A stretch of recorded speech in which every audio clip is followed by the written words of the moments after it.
விக்ரம் படத்துல ஒரு சீன் வரும், இந்த வெட்டிங் சீன், பிரியாணி தயார் பண்ண சொல்லலாம். ஆமா. அந்த சீக்வன்ஸ் ஞாபகம் இருக்கானே, மேக்கிங் என்னென்ன நடந்துச்சு அந்த ஸ்பாட்ல? இது என்னது விக்ரம் மூவில அந்த வெட்டிங் சீக்வன்ஸ் வரும், அந்த வில்லேஜ் குக்கிங் சேனல்ல உள்ள ஆமாமா. வரும். அது அவங்க போஸ்ட் தனியாக எடுத்துட்டாங்க.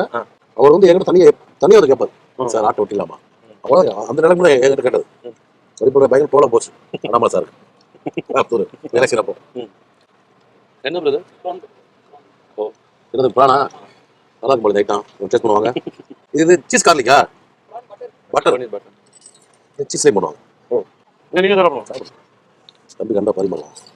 இதுலயே சீஸ் வித்து நான் பார்க்கும்போது கலர் அப்படிதான் இருக்கு. சீஸ் நம்ம பூண்டு போட்டு அதை சேல் பண்றாங்க இந்த பிராணம். அதாவது நம்ம ஆளுங்க சாப்பிட்றத வெரைட்டியா கண்டுபிடிச்சிட்டே இருக்காங்க உலகம் பூரா. இல்ல கண்டிப்பா இதை கண்டுபிடிக்கா இல்லை, இது மட்டும் அதான் தமிழ்நாட்டுல கொஞ்சம் ஸ்பெஷல் நிறையா கண்டுபிடிக்கிறது இல்லை. கொஞ்சமே இல்லை, நிறையவே ஸ்பெஷல்.